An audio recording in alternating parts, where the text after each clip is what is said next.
how to dance. I don't know how to dance. I don't know how to dance. I don't know how to dance. First question would be, can you please give us your name, your occupation, and some background info by yourself? My name is Raquel Cordova, a.k.a. Raq-C, Latino 96th Street. And my age, you said? No, occupation. Oh, occupation. I'm a radio DJ, and I love it.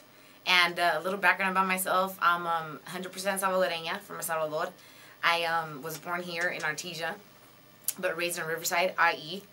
And that's why I know I like you guys are from Pomona, so I'm down with that. At the age of 18, I knew that I wanted to be in the entertainment industry. I just didn't know. I just knew that I didn't want to be a movie star. I didn't want to be famous. I just wanted to do something in entertainment where I could be me. And I landed in radio. And I'm always me. Okay, when did you first fall in love with the idea of being a radio DJ? And how did you become... How did I get to this point? How did it become a reality? Oh, okay. When did I realize that I wanted to be a radio DJ? Okay, when I graduated from high school, I wasn't sure. I wanted to be in entertainment. I just wasn't sure what. And then I happened to go to a club where there was a radio DJ, and I was like scoping him out throughout the club. And I wasn't going to go talk to him like a regular girl. I was going to go talk to him like, dude, you got to tell me the tricks. You know, you got to tell me what I got to do to get to where you're at. That was the only reason I wanted to talk to him. So I spotted him out, and I told him, dude, you know, most girls come up to like a guy radio DJ just kind of like for who they are to ask for an autograph. And I was kind of like didn't come to talk to him for that. I was like, dude, I want to be a DJ like you one day. You got to tell me like step by step what you did. And he was just like, oh, dang, I like you. He's like, I like you. You know, and I said, I don't want to hook up. I just want to know how you made it. And he gave me his business card. He invited me to go up to the radio station that following Friday. I called in sick to work. And I actually sat in one of their air shifts. It was at another LA radio station. Actually, Power 106, that was the station. And I went, and I sat in their air shift.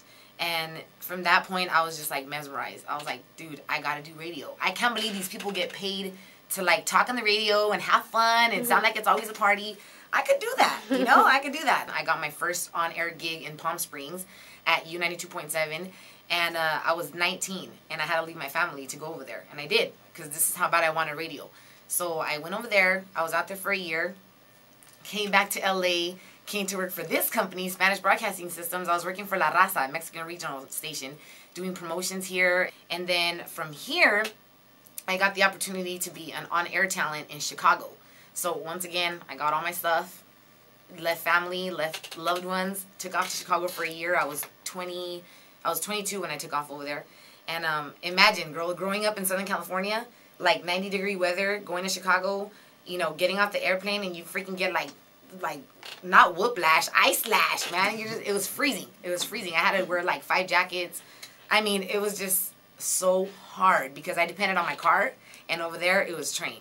And I was just like, you know what? Every morning though, when I woke up to go to that radio station, I was like, this is why I'm here though, because I'm here to follow this dream, even though it's uncomfortable.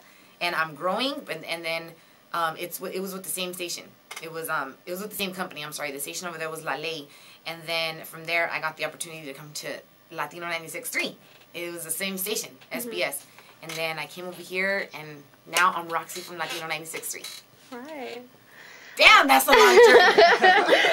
I think that music is so important in the lives of teens and young adults.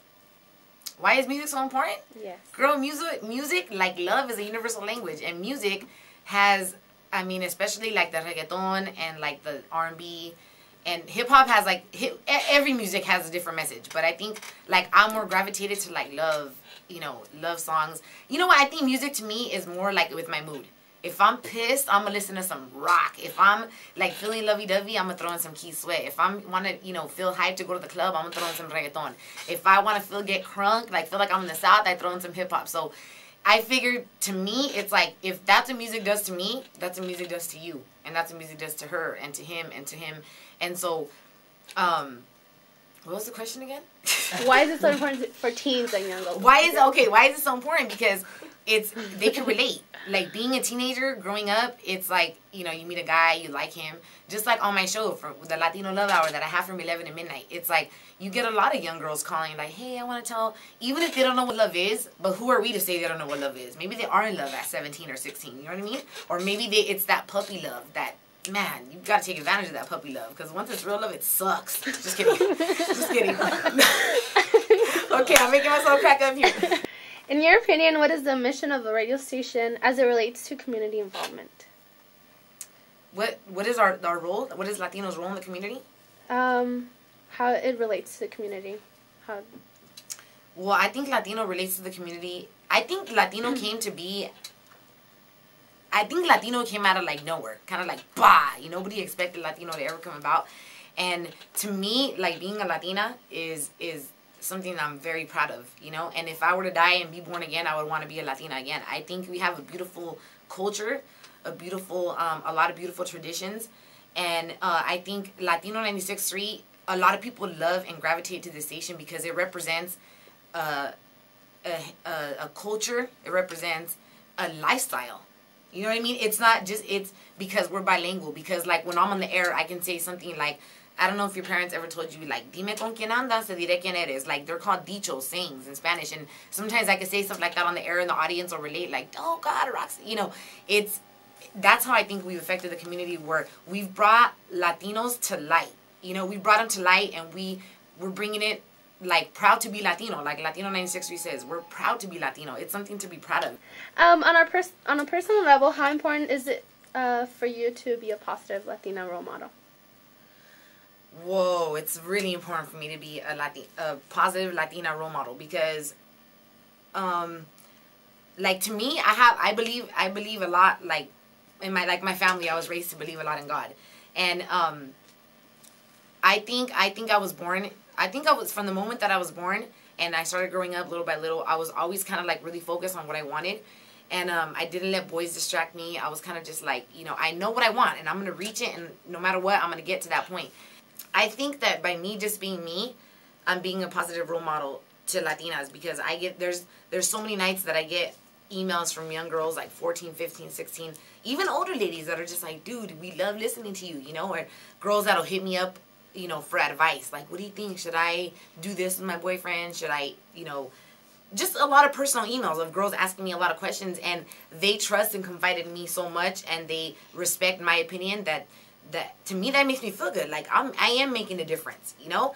Even if I'm not preaching on Latino 96.3, but my personality is coming out and people kind of know who I am, and that they can trust me if they have questions like that, and that I'm going to keep it real when I answer your emails. Okay, the last question. Okay. And what type of advice can you give to minority teens about the importance of staying in school? Oh, it's important to stay in school. All I got to say is that times nowadays are getting really rough, expensive. You know, if you don't got a job nowadays paying you at least some decent money, you're living poverty level. So stay in school and always have a plan B, because you never know when what you're doing might just crash, or, you know, you just never know. Anything is possible in this life. So stay in school, get a degree, but don't get a degree and stay in school and do everything your parents want you to do. Like, do what makes Raquel happy. What's your name? Gloria. Do what makes Gloria happy. Do what makes Mr. Maurice happy. Don't be going to school because my mom wants me to be a lawyer, but in reality you're an artist and you like to dance and you like to do this, but you're going to school to be a doctor because your mom wants you to do it. Like, she's not going to live your life at the end of the day. You are. So if you are going to stay in school, I suggest you do, and I suggest you follow what you want. And if it's being a broadcaster, it's fun. I totally recommend it. So stay in school. Have a plan B. All right. Is there anything else you'd like to add to the interview? Listen to me every night from 7 to midnight on Latino 96.3. It's Raq-C the Night Chick. 7 o'clock we have Jam It or Slam It. At 8 o'clock, me and DJ Eddie One, we're in the mix. And at midnight, I'm sorry, from 11 to 12, it's the Latino Love Hour, and we slow it down. I'm crazy, huh? I don't know how to dance. I don't know how to dance. I don't know how to dance. Going for the strap that I keep.